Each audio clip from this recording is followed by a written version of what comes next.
lights on. Oh, it's not where. Hold the red lights on. They're recording. We're different. Turn the lights on.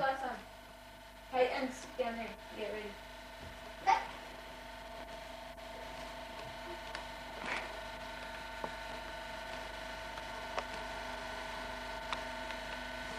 Lights, camera, action. Take one. Wait, stay there. Oh, oops. Start again. Wait, we'll have a start.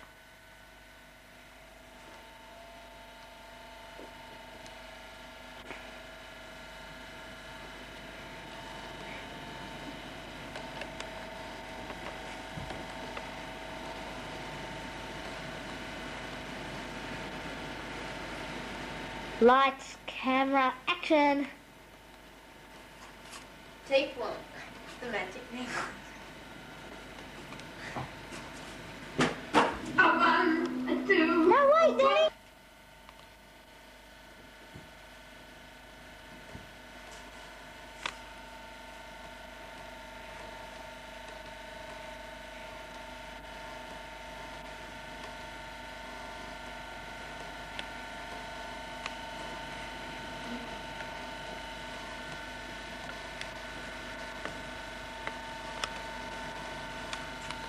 Lights, camera, action. Take one. The magic necklace.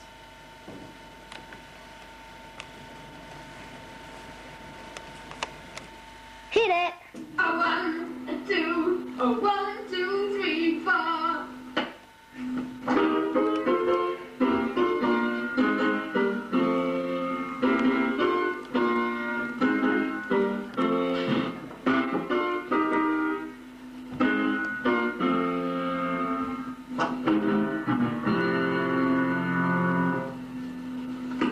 Go. Act 1, the necklace is stolen. We must get the princess's magic necklace. With its power we can rule the planet. We will capture her.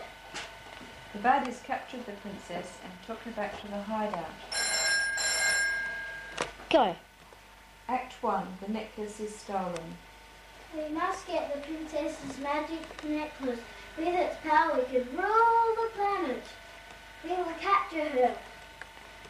The baddies captured the princess and took her back to the hideout. Back at the town, the goodies decide that Sweep should be their leader while the princess is gone. I think that Sue should go and spy on the band. So we know what's happening. We can make a plan.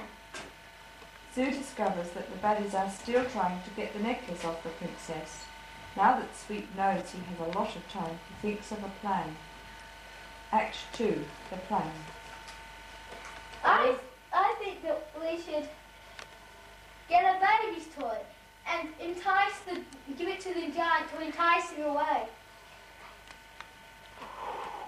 We'll go and Bonker and Devil are asleep. We'll hit the wizard and rescue the princess. While they were planning, the fox crept up and listened to the plan. He went back and told the wizard. I have it. Blanket will not sleep. Evil devil. Act 3, the attack. When the time came, Cow, Sweep, and the boy... Act 3, the attack. Act 3, the attack. When the time came... Go. Act 3, the attack. When the time came... Go. Act 3, the attack. When the time came, Cow, Sweep, and the bodyguard left for the baddies' hideout.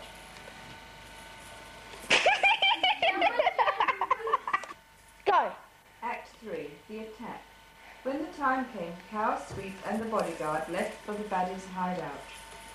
Come on, giant poos, come be a toy.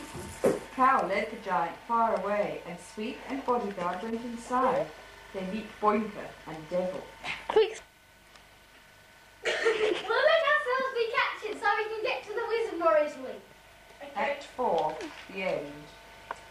Hey, Devil, let's take these two to the wizard. Okie dokie. Move it. Sweep and the bodyguard talk and talk. Hey, look at that! Look at that thing over there. I've never been inside a castle before. And look at that picture over there. Doesn't it look like old Rudolph?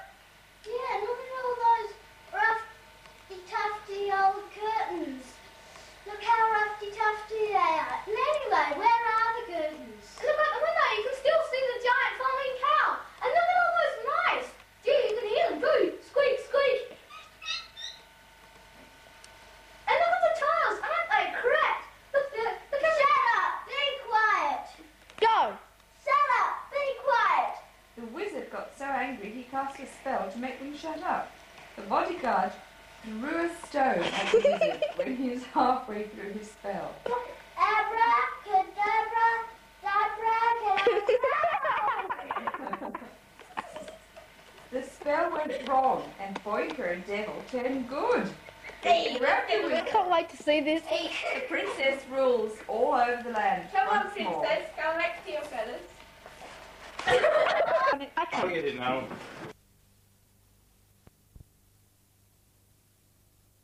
Actually touch the ground. It's worthwhile remembering that tree varieties that offer good protection in their early years can prove useless at maturity. If tree cover is not close to the ground, tunnelling will occur, which increases wind speed. Stock are better off in the open than in a tunnelling situation.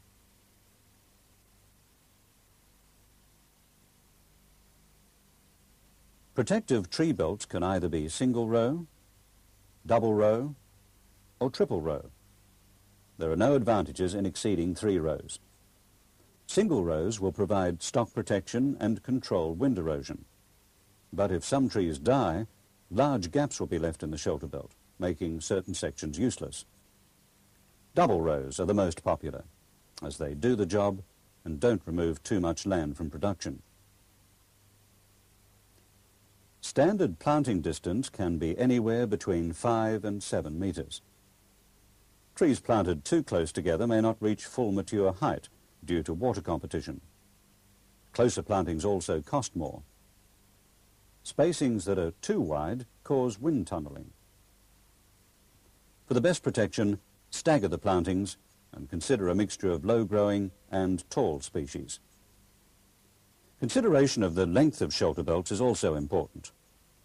Shelter belts should never be less than 12 times their mature height. Turbulence, due to wind diversion, occurs around the ends of shelter belts. So the longer each shelter belt, the less overall land affected by wind turbulence. Also, make sure that shelter belts do not finish on erodible soil types. Last, but not least, the variety chosen will have an effect on porosity levels. Porosity. What do we mean by porosity? Simply speaking, it's the ability of a tree to slow down the wind. In this case up here, as you can see, this tree is full of holes. The wind just whistles through, doesn't slow down the wind, and thereby it's useless. On the other hand, we've got this very dense windbreak here. It acts like a brick wall. All the wind can do is go over the top or around the sides. In doing that, it creates a lot of turbulence. And with turbulence, you can sometimes get severe wind erosion. What we try to aim for is represented in this photograph here. This tree has a good mixture of holes and foliage. The wind easily filters through, is slowed down, and prevents wind erosion. This is the conformation that we try to aim for in a good windbreak. Having discussed shelter belts, let's move on to salt land plantings. Obviously, it's impossible to replant whole farms back to trees. But if they're planted in certain areas around catchments, they can assist in the control of saline encroachment. Trees act as pumps, removing water from the subsoil. This action reduces the amount of water getting to the water table. In planning where to plant trees for salinity control, view the plantings on a catchment level. In taking the catchment approach, replant trees on recharge